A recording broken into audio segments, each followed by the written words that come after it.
چلے گا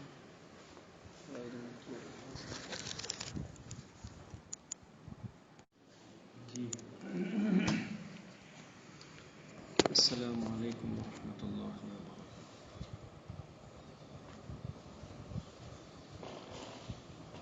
بسم اللہ الرحمن الرحیم.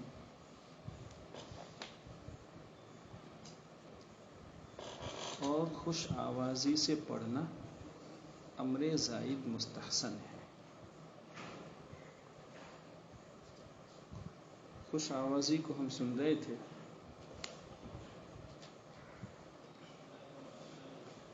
کہ وہ دو چیزوں پر مبنی ہے.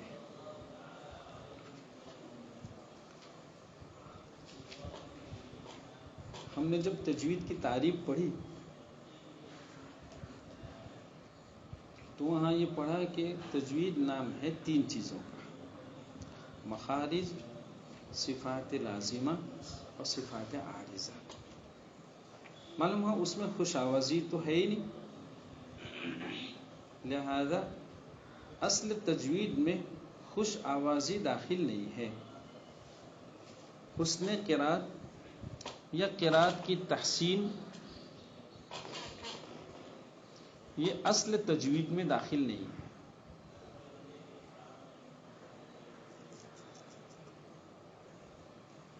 ہاں ترتیل میں داخل ہے، ورتل القرآن ترتیلا، اس میں داخل، لیکن تجوید میں داخل نہیں.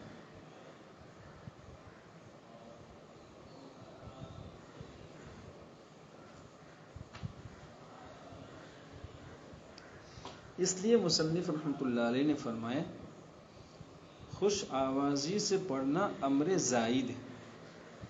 زائد فرمایا. کیوں زائد فرمایا؟ کہ تجوید چونکہ اجزائے ثلاثہ کا نام تھا، ان میں خوش آوازی نہیں تھی، لہذا یہ تین کے بعد کی چیز ہے،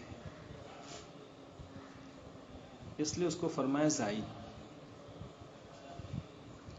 لیکن صرف زائد پر اپنی گفتگو کو ختم نہیں فرما دیا. یہ نہیں فرمایا کہ یہ امر زائد ہے ختم. اگر صرف اتنے پر بات کو ختم کر دیا جاتا تو لوگ یہ کہتے کہ بھئی ایک زائد چیز ہے، یہ نوافل کے قبیل کی ہے، کریں نہ کریں.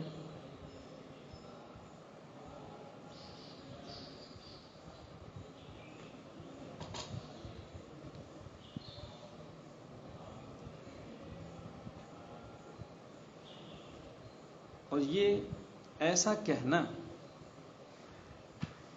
کہ یہ امر زائد ہے،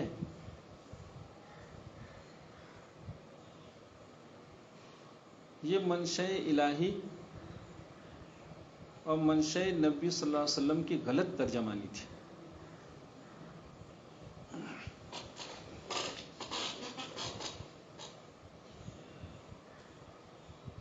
اس لیے کہ اللہ تعالیٰ نے تو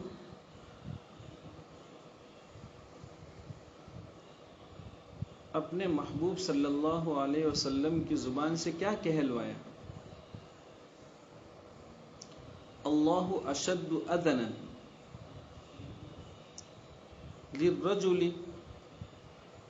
حسن الصوت بالقرآن من صاحب القینۃ الی قینتہ. اس روایت میں یہ کہا گیا ہے اللہ تعالیٰ اپنے محبوب صلی اللہ علیہ وسلم سے کہلوا رہے ہیں کہ میرے بندوں کو یہ پیغام دے دو ہماری طرف سے کہ اللہ تعالیٰ کسی بھی آواز کو اتنا کان لگا کر، اتنا دھیان سے، اتنا شوق سے، اتنی قدر فرماتے ہوئے نہیں سنتے ہیں جتنا کہ خوبصورت آواز اور لہجے میں پڑھے جانے والے قرآن کریم کو سنتے ہیں.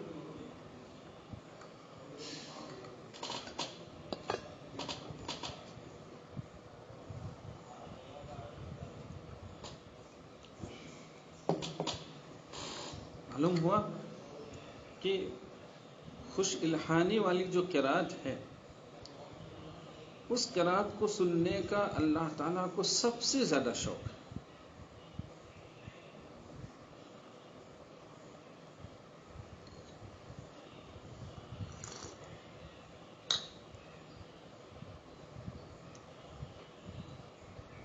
اللہ کے یہاں اس کی سب سے زیادہ قدر۔ دیکھیے، اللہ کی بارگاہ میں کوئی دعا کرتا ہے، کوئی ذکر کرتا ہے، کوئی تسبیح پڑھتا ہے، کوئی خیر کی باتیں کہتا ہے، واعظ نصیحت کرتا ہے، یہ سب چیزیں ہیں، لیکن اللہ تعالیٰ ایک خوش الحان قاری کی قرات کو جتنا شوق سے سنتے ہیں، اس روایت میں کہا گیا کہ اس سے زیادہ شوق کسی چیز میں نہیں۔ معلوم ہوا کہ گو یہ امر زائد تو ہے، تجوید میں اس کا شمار نہیں ہے، یہ داخل نہیں ہے، مگر اللہ کو بہت پسند ہے۔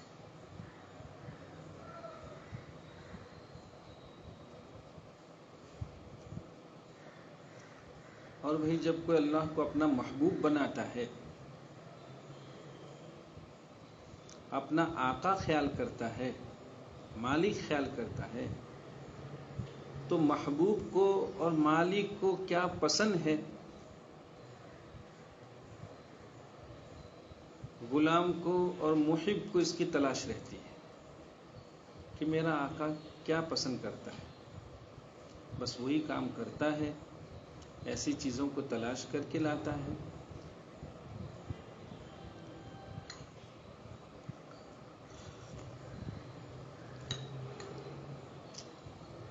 اور پھر یہ نہیں ہے کہ جناب نبی کریم صلی اللہ علیہ وسلم نے صرف اللہ کے منشے کو بیان فرمایا، نہیں، بلکہ آپ صلی اللہ علیہ وسلم نے خود بھی فرمایا زین القرآن باصواتکم۔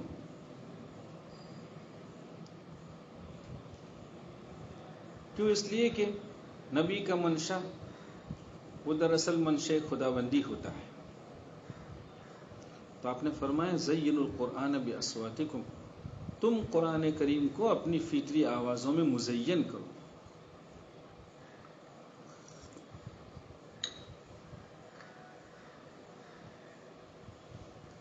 عربی دوم کے بچے ہیں، وہ اس بات کو سمجھیں کہ عربیت کا اصول ہے کہ زینو یہ صیغہ جمع، باصواتکم ضمیر جمع، جمع اس طرح جمع کے مقابل میں بلائی جاتی ہے تو ہر فرد اس کا مخاطب ہوتا ہے، ہر انسان اس کا مخاطب ہوتا ہے۔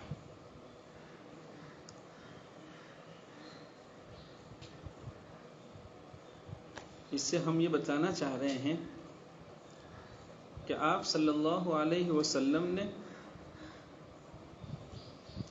اپنے امت کے سارے افراد، اپنی امت کے سارے افراد، چاہے وہ حسن الصوت ہوں یا نہ ہوں، ان کے پاس اچھا گلا ہو یا نہ ہو،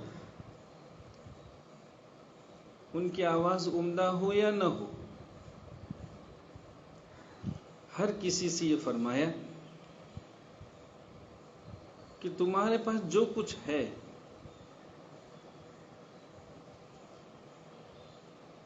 اسی میں قرآن کریم کی عمدہ تلاوت کی کوشش کرو۔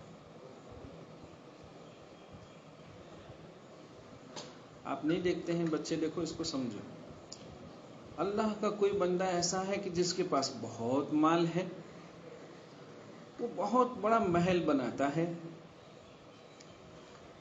اور پھر اس کے ڈیکوریشن میں، اس کے فرنیچر میں لاکھوں کروڑ روپیہ خرچ کرتا ہے، اس کو سجانے میں بہت بڑی لاگت کے ساتھ، یہ تو دنیائی سجاوٹ کی ہے۔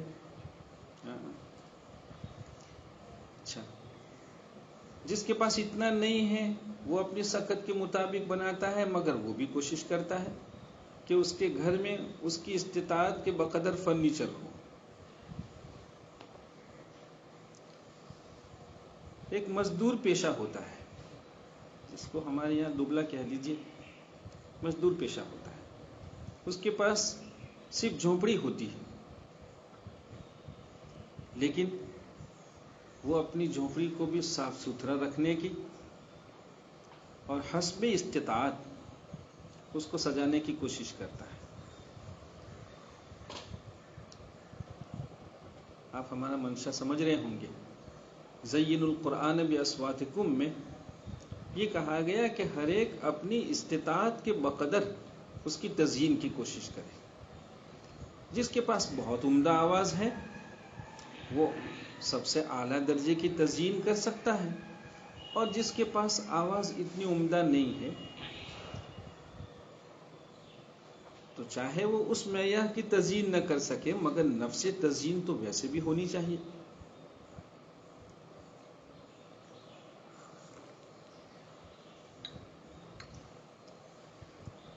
آپ نہیں دیکھتے ہیں کہ 100 روپے میٹر کا کپڑا بھی پریس کے بعد پہنا جاتا ہے، استری کر کے پہنا جاتا ہے، اور 1000 روپے میٹر والا کپڑا بھی جب پہنتا ہے آدمی تو پریس کر کے پہنتا ہے۔ کیوں پریس کر رہے ہیں؟ اب وہ دھل گیا، وہ صاف ہو گیا، پاک ہو گیا، پریس کرنے کی ضرورت کیا ہے؟ یہ پریس جو ہے وہ تحسین ہے، یہ تزیین ہے۔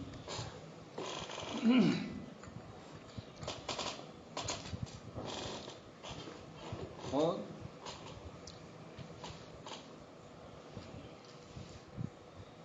ایک لمبی قصہ لمبا ہے،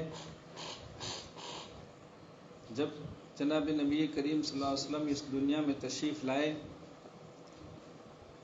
اور نبوت جب آپ کے حوالے کی گئی تو آپ نے دیکھا تھا کہ امت کا تو عجیب حال ہے۔ امت کے جو خوش الحان لوگ ہیں، جن کو اللہ نے بہت اچھی آواز دی ہے، چاہے وہ مرد ہوں چاہے عورت ہوں، وہ کیا کر رہے ہیں؟ وہ قسم قسم کے گانے، قسم قسم کے اشعار، اور ایسے اشعار جس سے عشق بھڑکتا ہو، ضمیر ناپاک ہوتی ہو، ناپاک مضامین، تو ایسے اشعار اور ایسے گانے گا کر شراب کی مجلسوں کو گرما کر وہ اپنا پیٹ پالتے تھے۔ تو اللہ کا ایک اتنا بڑا عطیہ، اللہ کی اتنی بڑی نعمت آواز، اور اس کو استعمال کہاں کرتے تھے؟ گندی چیزوں میں استعمال کیا کرتے تھے۔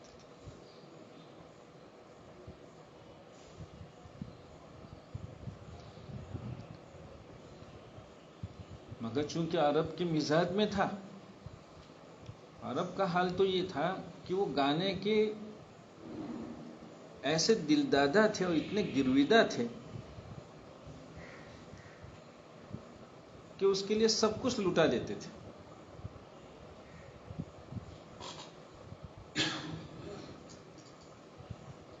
جب دیکھو ان کے پاس باجے ہوتے تھے، جہاں فرصت ملی، شام ہوئی، گھر کے آنگن میں اور صحن میں سب جمع ہوئے کہ گانے کی مجلس قائم ہوتی تھی۔ سفر شروع ہوتا، گانے کی مجلس ہوتی تھی۔ کسی کا انتقال ہو گیا، بلا وجہ خواہ مخواہ رونے والی عورتیں آتی تھی، آواز ان کی اچھی ہوتی تھی۔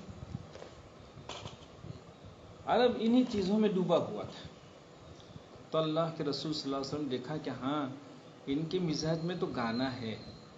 اور بھائی دیکھو، یہ جو گانا ہے، اچھے لہجے ہیں، وہ ہر کسی کے مزاج میں ہوتا ہے، چاہے اس کی آواز اچھی ہو یا نہ ہو۔ آپ دیکھتے ہیں، آپ سفر کرتے ہوں گے، گاؤں میں نکلتے ہوں گے، دیکھ کہ بہت سے وہ جوان جن کی آواز بالکل بھدی ہے،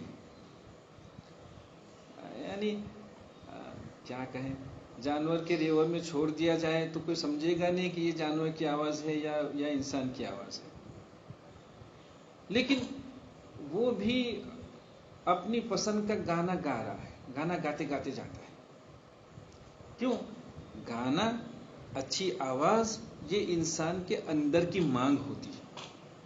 آپ نہیں دیکھتے ہیں کہ بہت سے مزدور آپ کے جو ہے وہ بلڈنگ کا کام کرنے آتے ہیں، وہ چاہے معمار ہو یا چاہے معمار کی ماتحتی میں کام کرنے والا مزدور ہو، لیکن وہ اپنی اس فطرت کی اور اندر کی مانگ کی تسکین کے لیے موبائل میں گانا بجاتا ہے. وہ گانے کا جو مضمون ہے اس کا کوئی مفہوم نہیں جانتا ہوگا کہ یہ عبارت کیا ہے، یہ لفظ کیا ہے، اس کا کیا معنی ہے، کچھ نہیں جانتا ہے، لیکن وہ موبائل سے گانا سنتا ہے برابر. کیوں؟ یہ اس کے اندر کی مانگ ہے، وہ مانگ کو پوری کرتا ہے. یہ اللہ تعالیٰ نے اس انسان کی فطرت میں رکھا ہے، اور صرف انسان کی فطرت میں ہے بچوں، نانا جانوروں کی فطرت میں بھی ہے. آپ دیکھتے نہیں ہیں کہ سانپ جیسا زہریلا اور موذی جانور جب اس کو تابع کرنا ہوتا ہے تو کیا کرتے ہیں؟ بانسری بجاتے ہیں. اور پھر جیسے ہی بانسری بجتی ہے تو وہ اتنا خطرناک جانور، لیکن وہ آگے ایسا جھومنے لگتا ہے جیسے جو اس کے پیر پڑ رہا ہے، اس کی غلامی کے شوق میں حاضر ہو جاتا ہے اور پھر اس پر قابو پا لیتے ہیں. یہ انسان کے مزاج میں صرف نہیں ہے، جانوروں کے مزاج میں بھی.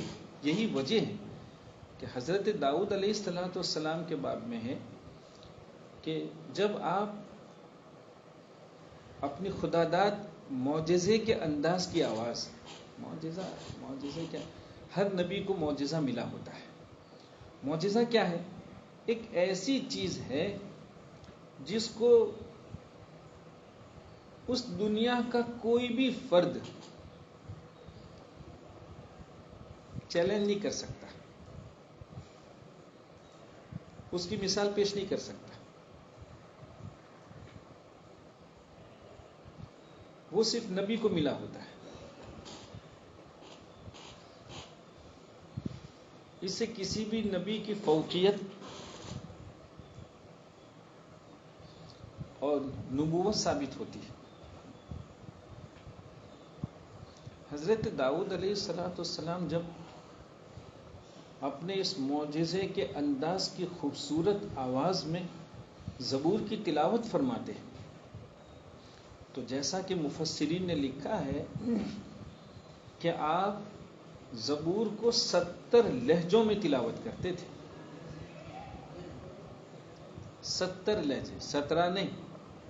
آپ گجراتی میں 70 نے 17 میں فرق نہیں کرتا بڑا بھائی. 17 એટલે ایک نے 7، 70 એટલે 70.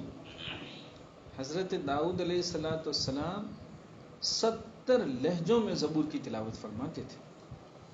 اور جب آپ تلاوت فرماتے تو آپ کے اوپر سے گزرنے والا پرندہ پر مارنا چھوڑ دیتا تھا، بہتا پانی تھم جاتا تھا.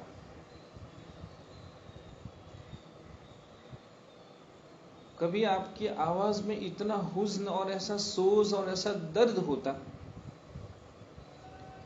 کہ صرف انسان کی آنکھوں سے آنسو نہیں آتا،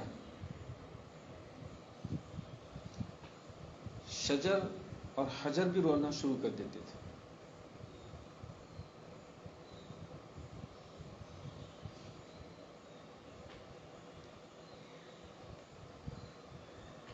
آواز میں اللہ تعالیٰ نے ایسی تاثیر رکھی ہے کہ وہ قلوب کو اپیل کیے بغیر نہیں رہتی، اور صرف انسانوں کے قلوب کو نہیں، حیوانوں کے قلوب کو بھی اپیل کرتی ہے. آپ دیکھتے ہیں ایک خاص آواز کی سیٹی آپ بجائیں گے تو کتا دم ہلاتا وہ آپ کے قدموں میں پڑ جائے گا. وہ ایک آواز ہر قلب کی ایک مانگ ہوتی ہے، چاہے وہ انسان کا قلب ہو چاہے جانور کا قلب ہو، اس کی مانگ ہوتی ہے. تو اللہ تعالیٰ چونکہ اس انسان کے خالق ہیں اس انسان کی کیا ضرورتیں خالق کو سب معلوم ہے، تو اللہ تعالیٰ نے نبوی لسان کے ذریعے جناب نبی کریم صلی اللہ علیہ وسلم کی بابرکت زبان سے یہ پیغام دیا کہ بھئی تمہیں اپنے اندر کی مانگ تو پوری کرنی پڑے گی، اب چاہے گانوں سے پوری کریں ایک، یا چاہے قرآن کریم سے پوری کریں۔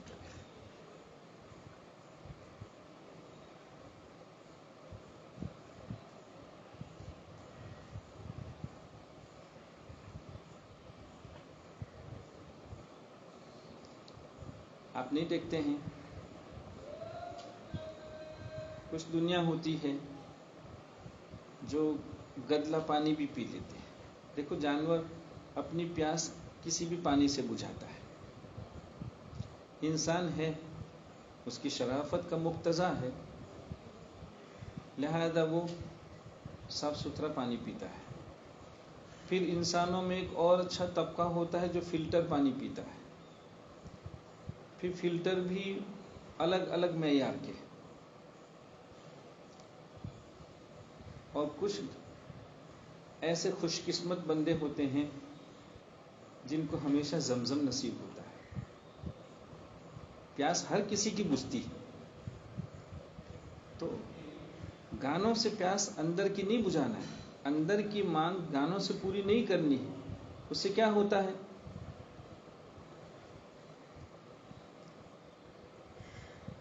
اندر کی مانگ تو پوری ہو گئی، لیکن گانوں کے گندے مضامین اپنے ضمیر کو گندا کرتے ہیں، اپنے فکر کو گندا کرتے ہیں۔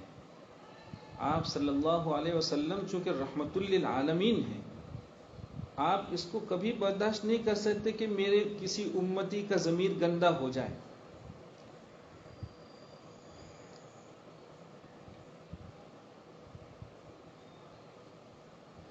اس لیے آپ نے یہ فرمایا کہ ہاں یہی مانگ ہے تو قرآن کریم کے ذریعے پوری کرو، اس کو پورا کریں۔ چنانچہ کبھی تو آپ نے فرمایا زین القرآن باصواتکم، تو کبھی فرمایا کہ دیکھو ہر چیز کا ایک زیور ہوتا ہے، لکل شیء حلیۃ، ہر چیز کا ایک زیور ہوتا ہے۔ آپ نہیں دیکھتے ہیں کہ بہت سے انسان کے گلوں میں چین ہوتی ہے، کسی نے اپنے ہاتھ پہ گھڑی پہن رکھی ہوتی، تو گھڑی کا کام تو ویسے بھی، لیکن خوبصورت گھڑیاں، اعلیٰ قسم کی چین، عورتوں کے گلوں میں ہار ہوتے ہیں، وہ کیا کیا پہنتی ہیں، اور بعض مرد ہوتے ہیں جو نسوانی ذوق کے ہوتے ہیں تو ان کو انگوٹھی کا بھی بہت شوق ہوتا ہے۔ وہ سب کیوں ہو رہا ہے؟ وہ سب لکل شیء حلیۃ، ہر چیز کا ایک زیور ہے، اس سے اس کی خوبصورتی ہوتی ہے۔ اللہ کے رسول صلی اللہ علیہ وسلم فرما رہے ہیں کہ ہر چیز کا ایک زیور ہوتا ہے، اس سے اس کی خوبصورتی ہوتی ہے۔ قرآن کریم کا زیور عمدہ آواز، حلیۃ القرآن الصوت الحسن، قرآن کریم کا زیور اس کی خوبصورتی کس میں ہے؟ عمدہ آواز میں ہے۔ اور یہ بھی ہے کہ عمدہ آواز کا زیور قرآن ہے۔ ایک روایت سے ہم یہ بھی استدلال کر سکتے ہیں زینوا اصواتکم بالقرآن، عمدہ آواز کا زیور وہ بھی قرآن ہے۔ کوئی اپنی بہترین آواز کو گانوں میں خرچ کرتا ہے تو سمجھو وہ ایک نعمت کو ضائع کر رہا ہے۔ ایک نعمت کے ذریعے، عربی پیسوں کے ذریعے شراب بھی خریدتے ہیں لوگ۔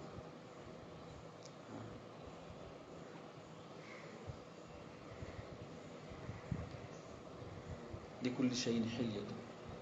اور پھر آپ صلی اللہ علیہ وسلم کے زمانے میں آپ کے پروانوں میں حضرات صحابہ کرام رضی اللہ تعالیٰ عنہم میں جن کی آواز بہت عمدہ ہوتی تھی، آپ صلی اللہ علیہ وسلم ان کی بہت تحسین فرماتے، بڑی تعریف فرماتے، بہت مبارکباد پیش کرتے، دوسروں سے کہتے، دوسروں سے فرماتے۔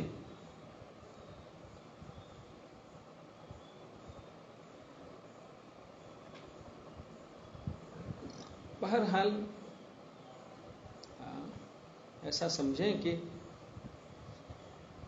خوش آوازی امر زائد تو ہے، تجوید میں اس کا دخل نہیں ہے، اجزائے تجوید میں وہ نہیں ہے، مگر مستحسن ہے، پسندیدہ ہے۔ اللہ تعالیٰ اسی کو پسند فرماتے ہیں۔ کس کو پسند فرماتے ہیں؟ کہ قرآن کریم عمدہ آواز سے تلاوت کیا جائے، اور عمدہ آواز سے صرف قرآن کریم کی تلاوت ہو۔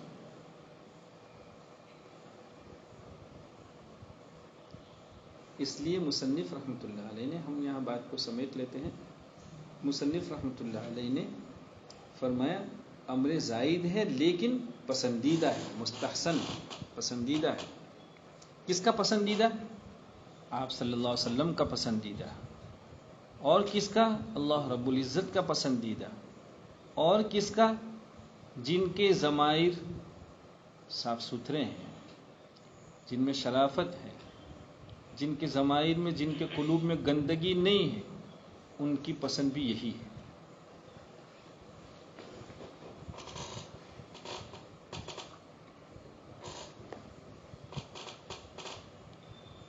اگر قواعد تجوید کے خلاف، اگر قواعد تجوید کے خلاف نہ ہو، یہ کیا کہا؟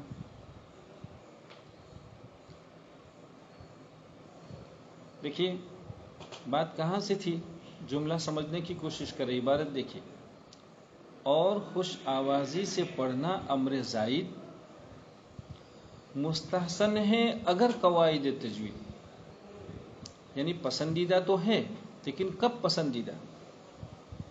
اگر قواعد تجوید کے خلاف نہ ہو تو پسندیدہ۔ کیا معنی؟ ایک شخص بہت اچھے لہجوں سے قرآن کریم پڑھنے کی کوشش کر رہا ہے، لیکن لہجے بنانے کے شوق اور حرص میں قواعد تجوید کا خیال نہیں رکھتا ہے، کبھی گنہ لمبا کر دیا، کبھی نفس گننے ہی کو ختم کر دیا، کبھی ایک الف کی جگہ 3 الف مد کر دیا، قرآن کریم میں 5 الف سے زیادہ مد ہے نہیں، تو طول کرتے ہوئے 7 8 9 الف تک مد ہو گیا۔ کوئی آیت مختصر ہے، سانس میں گنجائش ہے، تو وقف کرتے ہوئے خوب لمبا مد کیا۔ یہ سب قواعد تجوید کے خلاف ہے۔ حروف صحیح نہیں ادا کیے، حرفوں کی ادا اور صحت کے کمال پر دھیان کم،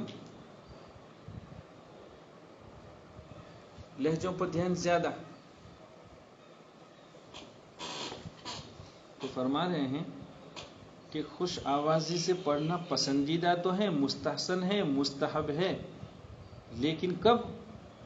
اگر قواعد تجوید کے خلاف نہ ہو تو پسندیدہ، ورنہ اگر قواعد تجوید کے خلاف ہے تو چاہے کتنی عمدہ آواز ہو، چاہے کتنا شاندار لہجہ ہو، کیا فرما رہے ہیں دیکھیے، اب آگے فرما رہے ہیں ورنہ مکروہ اگر لحن خفی لازم آئے،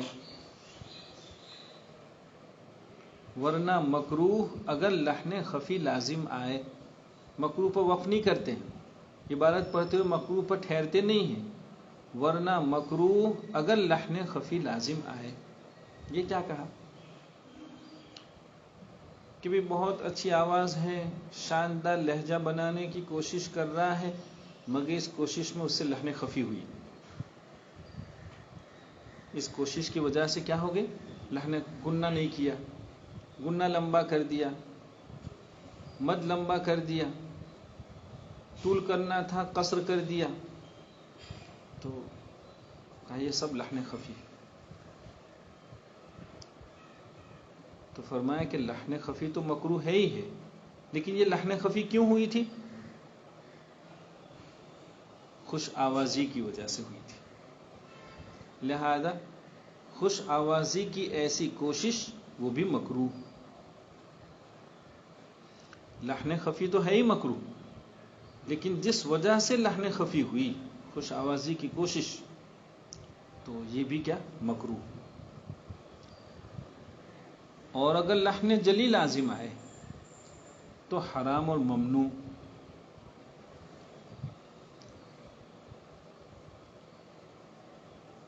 یعنی خوش آوازی میں ایسا آدمی گم ہو گیا، لہجے بنانے میں، گنگنانے میں ایسا گم ہو گیا کہ لحنیں جلی ہوئی اس کو پتہ ہی نہیں چلا. تو لحنیں جلی تو حرام ہے ہی ہے، لیکن جس لہجے کی رعایت میں لحنیں جلی ہوئی، ایسا لہجہ اور ایسے لہجے کی کوشش، یہ دونوں حرام.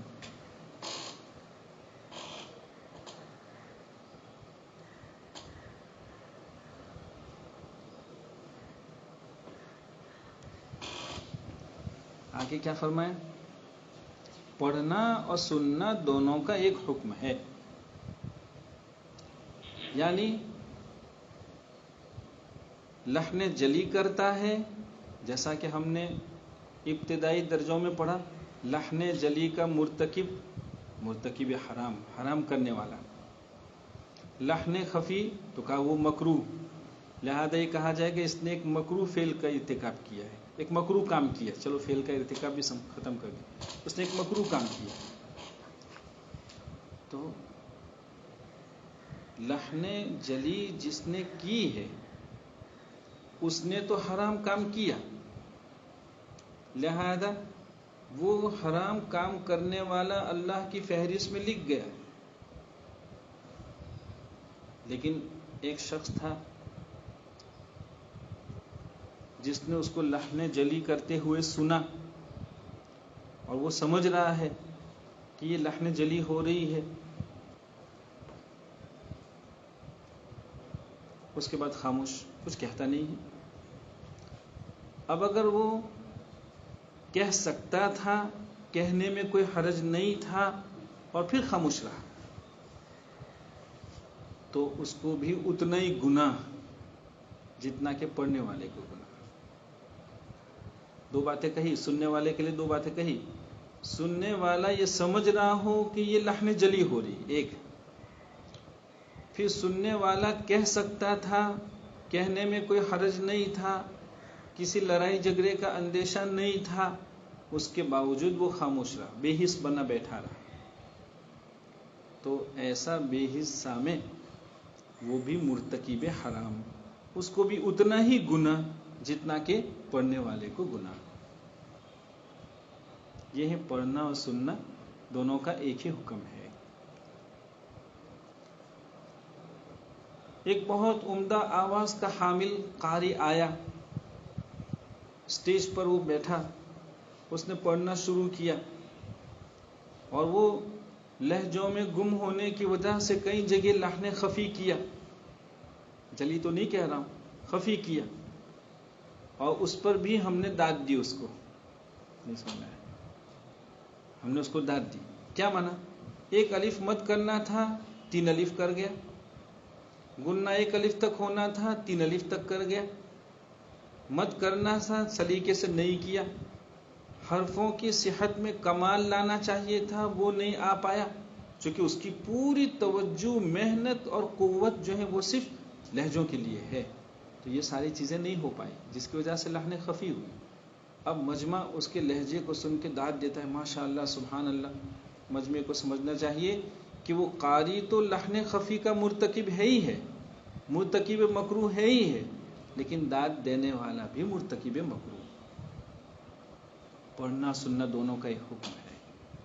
ایسا ہاں، اگر پڑھنے والا بالکل عامی گنوار ہو، گانوڑیا ہو، اور وہ تجوید وغیرہ کچھ نہیں جانتا ہے، تو خیر وہ بیچارہ تو معذور ہے. لیکن جو سمجھ رہا ہے اور سمجھنے کے بعد بھی غلطی پر داد دیتا ہے، معلوم ہوا وہ غلطی کی تائید کر رہا ہے، اس کی تحسین کر رہا ہے. اس لیے فرمائے پڑھنا اور سننا دونوں کا ایک حکم ہے. تو ایسے سننے والے کو کیا کرنا چاہیے؟ ایک امام کسی مصلی پر بہت للکارتا ہے، اور ایک واقف کار، سمجھدار آدمی اس امام کے پیچھے کھڑا ہے. وہ دیکھتا ہے کہ نماز میں اتنی گڑبڑ کر رہا ہے، تو اس کا فریضہ بنتا ہے کہ وہ نماز کے بعد امام صاحب کی عزت کا خیال رکھتے ہوئے بہت چپکے سے ان کی اصلاح کریں کہ آپ اس طرح پڑھ رہے ہیں، یہ ٹھیک نہیں ہے. لیکن اگر وہ بالکل خاموش ہے، اس کا مطلب یہ ہے کہ اللہ کے یہاں اس کی بھی پوچھ. یہ ہے پڑھنا اور سننا دونوں کا ایک حکم ہے.